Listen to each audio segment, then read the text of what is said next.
cheering section. Yeah, you need some whistle too. Let's make it loud. Bobby, you can be louder.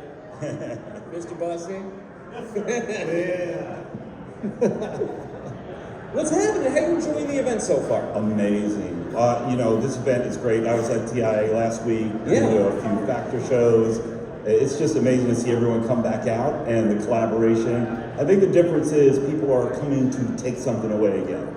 Conferences started to slow down on what they were delivering, and you can feel the collaboration and the ability to go face to face with partners like Transflo. Yeah, and people have to have conversations, right? I mean, we're so locked away. It's nice to be out. It's nice to do conversations at scale, and that's the nice thing about the actual events. It's easier online to do it over days to scale, but at once, I don't know, I was out over there, I'm talking to Judd and Burr, and just all these amazing guys that I talk to online in Nevada shows. It's great to have them together. What have you been talking to the community about? There's a lot going on, and there's so much technology here, right? And we get enamored with the technology, and what we start looking at is the level of automation that has come into play with the brokers, and the amount of data that we can extract is phenomenal. But we need to take it to that next step where we turn that data into information, right? A popular thing I like to talk about is we have a rate we use. It's called OCR rate, optical character recognition, where we pull off characters off of the BOL, off of the rate cons, off of the invoices. And that OCR rate can be misleading because you can say, hey, we have a great OCR rate, but if I'm stopping at every single load to identify whether a POD was signed or not, what's a truck? Yeah. Right? Yeah. What's a truck? No, I hear that. It sounds like the Lens app too. Lens is an app where you just, you take things and you scan the back of your finger. So what we're talking about is creating information, because you can only make decisions from information, right? Trends, insights, and that's really where this next level is going to go to, and that's where Transflo is focusing their efforts. Yeah, so it's taking the cool tech and actually making it do something for you. Don't have tech just to have tech. Don't fall in love with the technology, fall in love with the outcome. Well, we just talked to sort of Dan, who's bid season's coming up, and I still have bid season PTSD from when I used to do RFPs and had to look at data, and at the time I was doing it, most of it would come in on spreadsheets. And the thing I noticed is companies have all of this data, right? But it doesn't seem like anybody is, not anybody, but at least in this example, people were not administering it. The spreadsheets you would get from their various sources and carriers were all different. So it was a huge labor just to even take the information, and oftentimes we had to guess. And that's fine, but once you start automating things and you put in 100 trucks instead of one, you better have a big yard in case they all show up. Right, and that's where intelligent automation comes into play, right? Yeah. So we want to do more than just grab the data and pass it through. It's how do we make sense of it? How do we help the brokers get insight? Where are the good carriers? Where are the bad lanes? These are what drives decisions on how to do business.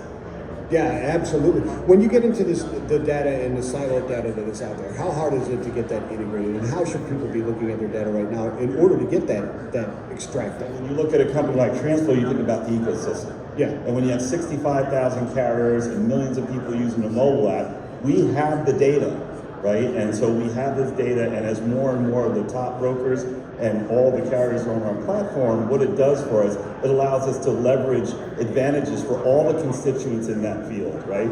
The brokers, the carriers, the factors, even the shippers coming out with some electronic BOL applications.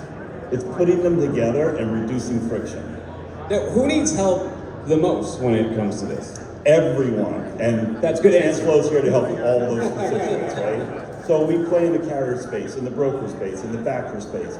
So by playing in all those and having the ecosystem that we do, and again, this is for the industry, we want to move from data capture to information gathering to providing insight.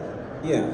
So how often do you run across people with too much data analysis to paralysis type of thing? A lot. And so what we try to help them is stop focusing on the technology up front, work from the outcome backwards. What goals are you trying to do? Is there a metric? Are you trying to reduce the number of people? Are you trying to grow without hiring? Are you trying to improve customer service, vendor relations? Those are the outcomes, but we fall in love with the dashboards. You know what I mean? Oh yeah. Well, I remember when I used to do freight sales, we had this one guy, and I remember he spoke up during a meeting. It's not always a great idea to speak up during meetings. And he raised his hand and he goes, "Are we gonna get the cloud?"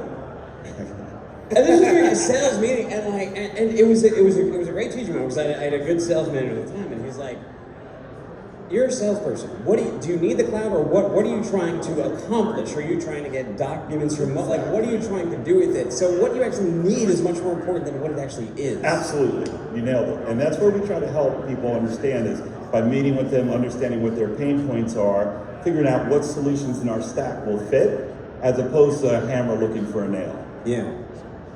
Yeah, so a reduction of repetitive type of... Repetitive clerical tasks can be automated. Where we want to move to is hyper automation, making decisions. Yeah, so it's like automated trucks, automated vehicles, right? Yeah. It frees up that talent to do other Knowledge more work, not clerical work, right? That's where they're dying. You take on more business, you hire more people. We're here to help by allowing you to grow without more people. Well, if you listen to our keynote sessions here too, you would find out that pretty soon there won't be those people. And it's not like, oh, this is speculative. I mean, you just look at the birth rates, look at the Zoomers, look who's there. We're a generation away from this being really, really precious. Yeah, well, let's empower those knowledge workers, right? Of course, Talk about getting rid of them. Oh, absolutely. Well, they're not going to be born, so you don't have to get rid of them. They're just not there. They're just not there. What are you, before we let you go, what are you most excited about moving into 2023 in your space? Just the space coming together as technology is being accepted. Yeah. But most excited about tech enabling companies and tech enabling people, right? And workers, and making their lives better at work, making these companies more profitable. And that's really what our goal is. Excellent. Very cool. It's got to hit this. I gotta hit this. Let's see. We all need more talent.